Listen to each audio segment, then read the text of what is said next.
Faut assumer.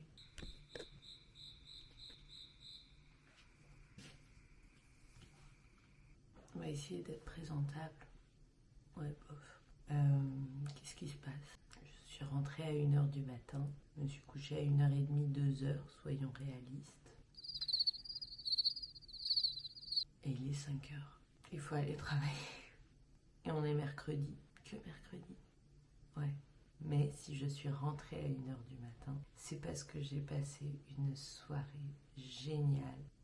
J'hallucine encore. On a passé 4 heures en terrasse à bavarder. J'ai eu l'impression que ces 4 heures sont passées en un claquement de doigts. J'ai rien compris. J'ai vu minuit moins 10. Ah bon? Non? Si. On est sorti à 19h du boulot. On s'est dit, allez, on va boire un verre. On a passé une soirée géniale. Par contre, il y a trop de coïncidences. Là, c'est pas normal.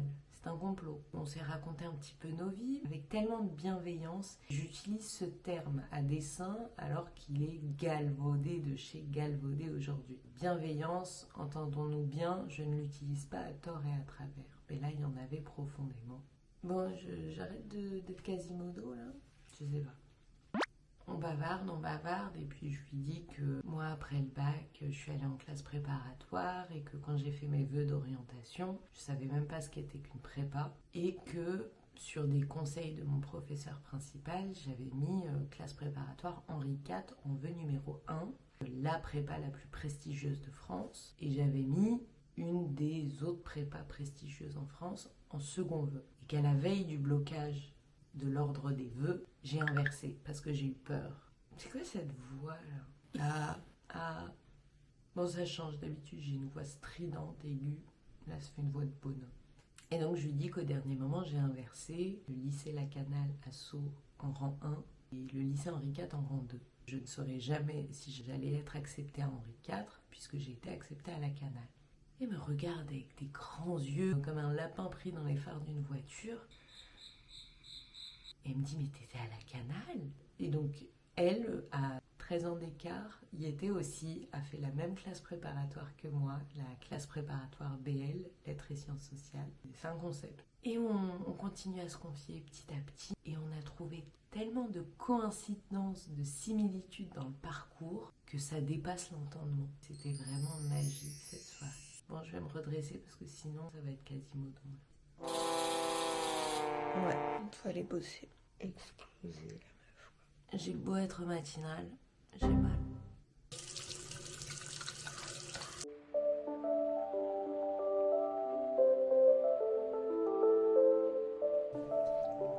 Ça ravigore. Revigore ou ravigore? Je me pose de ces questions avant 6h du matin. C'est grave. Ah, j'aime bien.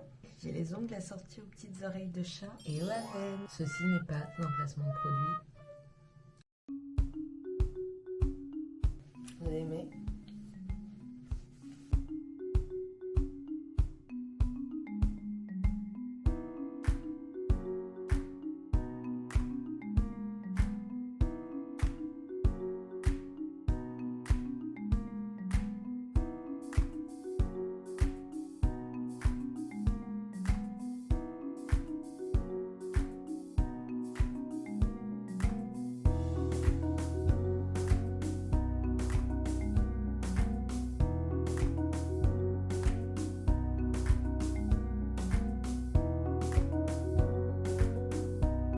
Beaucoup. Oh, j'entends le chat. Ah non. Café. Voilà. Café, chat, et dans cet ordre. Allez, file. Est-ce qu'on manquerait pas d'un peu de lumière par hasard? C'est pas mal là. T'aimes bien? Tu valides? T'as pas de choix. Ça va, je te dérange pas. Alors là, fais tomber ma caméra, tu vas voir. Qu'est-ce qu'il y a? Pourquoi ça me rend gaga comme ça? Allez, file. Tu me gênes. Bref, parlons peu, parlons bien. Non, je sais pas si on va parler peu, mais on va parler bien. Hier, le moment qu'on a passé à bavarder, c'était un bijou. J'estime avoir la chance, moi qui suis bavarde, d'être en couple avec quelqu'un qui est bavard. Mon couple, c'est moi, ça fait partie de moi. L'autre, c'est ma chair. Alors que quand tu rencontres quelqu'un, d'autant plus dans le cadre du travail, je veux dire, on connaît tous les relations entre collègues, même si tu apprécies beaucoup un collègue, ça va pas forcément devenir un ami. Là, il s'est passé une dinguerie. J'ai mis les mots sur quelque chose que je ne sais peut-être pas me dire ouvertement, mais ce type de moment, c'est aussi des opportunités pour réaliser des choses sur soi-même. Je sais que là où je travaille, j'ai un poste de bureau avec des fonctions techniques et juridiques. Je m'y sens très bien, mais je sais de plus en plus que c'est pas ça que je veux faire de ma vie. En fait, après m'être posé la question de qu'est-ce que tu vas devenir, qu'est-ce que tu veux faire, d'autant plus que j'ai repris mes études à distance en parallèle de mon travail, des études de droit, j'arrive au bout de ma licence, à 28 ans, il était temps, eh bien je réalise que je reviens à mes premières amours. Vous savez, quand vous êtes enfant et qu'on vous dit « Qu'est-ce que tu veux faire quand tu seras grand ?» Les uns répondent vétérinaire, astronaute. Et moi je disais je voulais être prof. Et précisément je disais je voulais être prof à la fac parce que j'avais une tante que j'admire beaucoup qui était mon modèle et qui était prof à l'université. J'avais eu l'occasion d'aller la voir et donner cours en amphithéâtre. Et j'étais subjuguée. Je disais, je veux être ça, là. Dites-moi, faut aller pour faire ça.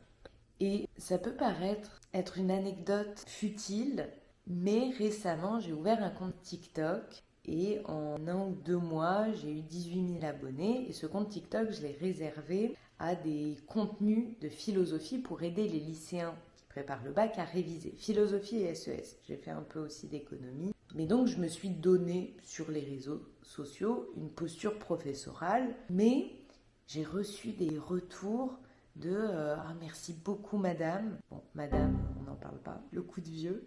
Merci madame, ce que j'ai pas compris en 6 heures de cours, je l'ai compris en 3 à 5 minutes grâce à vous. Et ça là, c'est une drogue. Et j'ai dit en fait c'est ça que je veux faire. En fait quand j'étais petite je disais je voulais être prof. Puis la vie a fait que on prend des chemins de traverse, on se prend les pieds dans le tapis. De fil en aiguille on se retrouve derrière un bureau dans le secteur tertiaire à faire un job où on peut être remplaçable. Alors que moi, je suis faite pour être prof.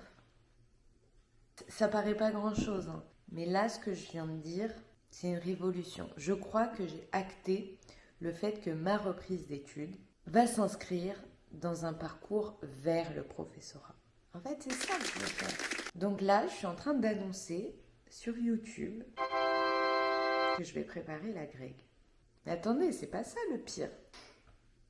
Je pense que par modestie intellectuelle ou par censure sociale, je sais pas, j'envisagerais peut-être le CAPES avant, ou alors non, je me dis je prépare la grecque, je me donne les moyens de la grecque, je pense en être capable. Ça peut paraître prétentieux ou réaliste ou courageux, vous choisissez. Mais je me sens capable d'avoir l'agrégation, qui est un concours à 10% de réussite. Par contre, le problème, c'est pas ça. C'est que je ne saurais pas dans quelle matière le passer. Parce qu'il faudrait que je choisisse. Je couperais ou pas. Mais donc le problème, c'est qu'il faudrait que je choisisse entre des matières que je chéris, que j'aime, que j'ai chevillées au corps, qui sont, accrochez-vous bien parce que ça reflète le foutoir qu'il y a là-dedans, la philosophie. Ok, on a compris, meuf, t'as fait un compte TikTok et tu te crois pousser des ailes parce que tu te sens capable de la grecque de philo, super. L'économie, sociologie, SES, sciences économiques et sociales, pour les moldus, s'il y en a ici. Et je ne sais pas si je me sentirais capable de préparer l'agrégation de mathématiques, mais le CAPES de maths, je m'en sens capable. Est-ce que je m'avance? Je sais pas. Choisir, c'est renoncer. J'ai jamais aimé le concept. Je veux être sportive, je veux être cultivée, je veux le physique et le mental, je veux le corps et l'esprit, je veux être canon et calé. Super. J'aurai pas tout, c'est pas grave, mais je me donne les moyens d'accéder à tout, dans le cadre de ce qui dépend de moi. C'est là où on pourrait me rétorquer « Non mais ma louloute, t'es un peu prétentieuse quand même ». Je dis « Non mais c'est pas grave si j'échoue ». Mais par contre, les moyens que je vais me donner, ils vont être considérables. Je vais me sentir capable de tout. Je dis pas que ça va être possible, mais j'aurai tout donné. Il y a un tigre là-dedans, là, mais je sais pas encore le dompter. C'est une autre histoire. Je vous raconterai un peu. Bah c'est où, Minou? Oh, je vais vous montrer où il est. Bah alors, Bref, Est-ce qu'il y a besoin que je contextualise pour dire à quel point je suis perdue depuis toutes ces années? J'étais en seconde, générale, j'adorais les SES, j'adorais les maths. Je suis allée en première scientifique sur les encouragements, sur le forçage intensif de ma prof de physique-chimie qui était ma prof principale. Mais moi, dans les faits, j'aurais préféré aller en ES. Sauf qu'étant donné mes notes de maths, elle disait non, il faut qu'elle aille en première scientifique. J'ai détesté, j'avais 18 de moyenne en maths. J'avais 2 de moyenne en physique-chimie. Je compense, j'avais 20. Hein. Vous voyez, je suis excellente en mathématiques. Ouais. Bref. Et je le vivais très mal, d'autant plus que j'avais encore cette prof de physique-chimie qui croyait que je faisais exprès. C'était encore ma prof principale. Et en fait, elle constatait mes notes en maths et elle se disait c'est pas possible. On peut pas être si bon en maths et si nul dans ma matière. Donc elle fait exprès. Allez, peut-être qu'avec un peu moins de mauvaise foi, j'aurais eu 5. Mais j'ai fait quelque chose d'inédit dans mon rectorat. J'ai fait une démarche de changement de filière de première S à terminale ES. Pour ça, j'ai écrit un courrier au rectorat. Et je crois que c'est un de mes premiers courriers administratifs où je l'ai écrit avec mes tripes. Je vous en conjure, ne me laissez pas moisir dans un bac scientifique dans lequel je ne m'épanouis pas. Ça a été accepté.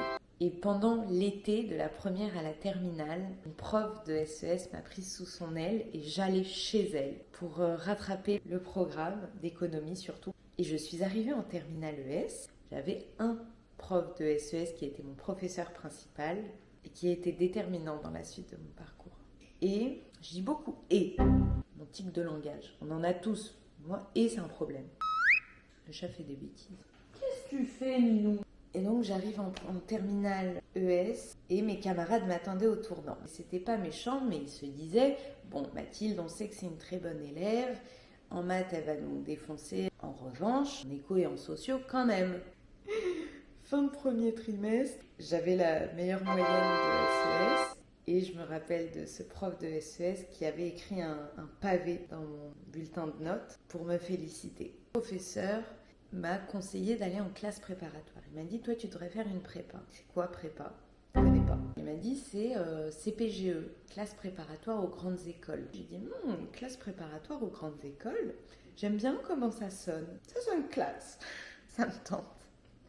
Franchement, je pense qu'il n'y avait pas d'autres raisons. C'était vraiment des raisons superficielles plus que de fond qui m'ont amenée vers la prépa. Et puis, j'ai creusé tout au long de l'année de terminale qu'est-ce que c'était que la CPGE. Ça a commencé à me faire peur. Donc en fait, quand j'ai choisi mes vœux d'orientation sur le site, c'était APB à l'époque, c'était pas Parcoursup. Au dernier moment, j'ai inversé Henri IV et la Canale. Et je me suis inscrite hors APB, hors Parcoursup, à l'université Paris-Dauphine. L'université Paris-Dauphine m'a acceptée. J'ai encore la lettre d'acceptation, je crois. Et la Canale m'a acceptée. Je ne saurais jamais si Henri IV m'aurait pris. J'étais face à ce dilemme cornélien. Et j'ai choisi la Canale. J'ai choisi d'aller en classe préparatoire BL, lettres et sciences sociales. Et ça a été intellectuellement enrichissant. Je le referais 1000 fois si c'était à refaire. Mais socialement, ça a été très dur. Non pas que les autres m'aient renvoyé un sentiment de « tu n'es pas à ta place ». Mais il y a des petits groupes qui se sont formés de travail, on échange les fiches de lecture, on s'aide mutuellement. Et moi, j'étais dans aucun groupe, mais des groupes qui s'étaient formés naturellement. Et je me disais, je pue. Je me disais, qu'est-ce qui, dans mon apparat, dans ma façon d'être, dans ma façon de m'exprimer, d'agir... Oh, le chat, t'as fini? Qu'est-ce qui, dans ma façon d'agir, transpire ma classe sociale, inférieure à la plupart des gens qui étaient dans cette classe préparatoire? J'étais la meilleure des meilleures dans mon lycée moyen, de banlieue parisienne qui n'était pas la zone, et j'arrive et je réalise qu'au pays des aveugles, les borgnes sont rois. C'est méchant, mais en fait j'étais excellente dans un lycée moyen, et là j'étais cancre, j'étais parmi les dernières de ma prépa, et je me retrouvais avec des fils et filles d'eux, certes. C'est pas ça, j'ai aucun problème à reconnaître le mérite intellectuel de quelqu'un quand bien même il a été favorisé dans sa vie, socialement. Mais en termes de niveau, ils étaient à des années-lumière de mon programme de terminale. C'est-à-dire que eux, Le programme du bac en terminale, je pense qu'il l'avait torché en 1 ou 2 mois. Je me retrouvais avec les meilleurs des lycées de France. Et je le réalisais. Et encore ce « et ». En fait, oui, eux, en 1 mois en terminale, le programme du bac, ils l'avaient torché. Tout le reste de l'année était pour parfaire une culture qui serait nécessaire dans le cadre d'une orientation en CPGE, en classe préparatoire aux grandes écoles. C'est-à-dire que le but des grands lycées de France, c'est d'avoir un maximum de leurs élèves qui vont dans les classes préparatoires. Alors que moi, on me préparait à avoir le bac, je veux dire, dans mon lycée, les professeurs, le corps enseignant, c'était ayez votre bac, ce sera déjà bien. Et puis la fac c'est bien, puis, je dis pas que c'est pas bien, mais c'est un autre monde. Et j'avoue que, autant intellectuellement, si c'était à refaire, je le referais 1000 fois. Autant socialement, ça a été dur, je me suis sentie seule.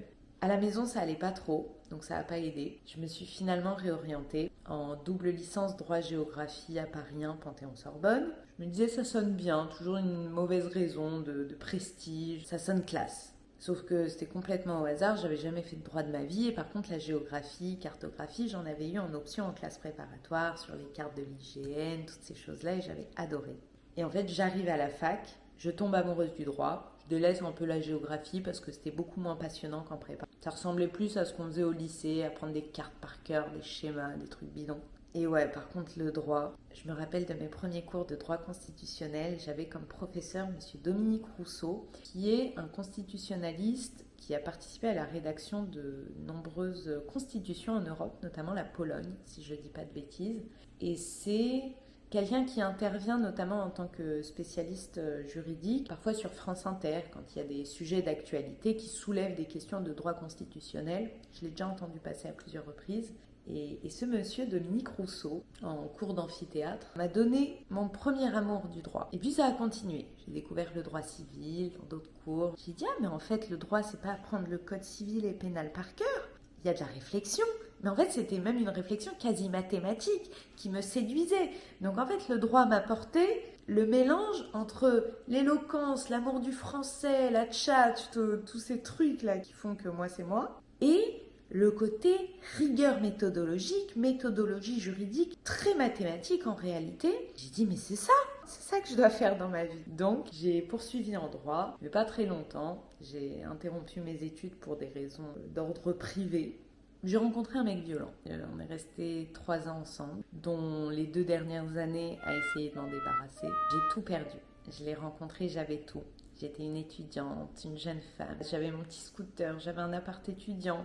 J'avais un petit boulot, je travaillais comme serveuse à Montparnasse. J'avais de l'argent de côté, j'avais tout. Je l'ai quitté, une main devant, une main derrière. Je suis repartie à poil, avec des dettes, aucune confiance en moi, des touffes de cheveux qui m'ont été arrachées, des souvenirs horribles et une rage en moi. Et en fait, je savais que me réparer passait par ma reprise d'études. Et de fil en aiguille, en me relevant dans la vie, ce que j'ai pu faire, ça a été d'entamer une licence de droit auprès du CNAM, du Conservatoire national des arts et métiers, en parallèle de ma vie professionnelle, parce que j'étais déjà dans la vie active. Au bout d'un moment, il y a des factures à payer et la vie, donc tu ne peux pas retourner à la fac normalement. Enfin, moi, je ne pouvais pas. Et là, après quelques années, j'arrive au terme de ma licence et il me reste 3 matières à valider. Seulement. Mais en fait, j'ai passé une licence de droit parce que c'est ce qui me convenait à ce moment-là et c'était le plus simple. Mais c'est pas du tout dans ces disciplines que j'ai envie d'enseigner. Mais il me semble, et dites-moi si je me trompe en commentaire, que pour s'inscrire à un concours comme le CAPES ou l'agrégation, il faut seulement valider la condition de diplôme, c'est-à-dire avoir une licence minimum ou un master minimum.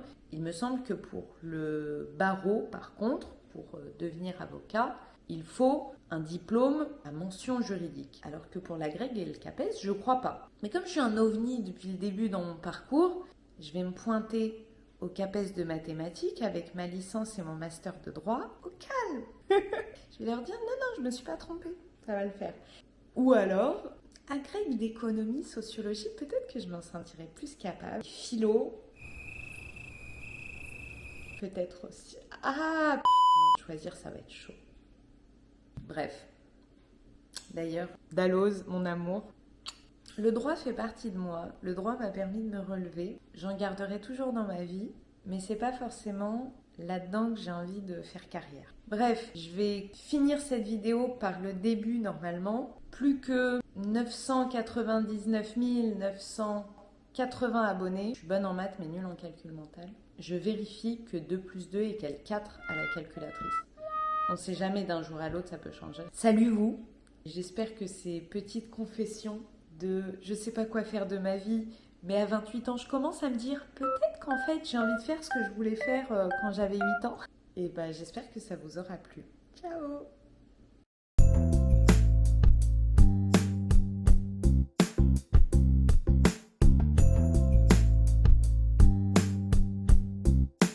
Bon, ravalement de façade en cours.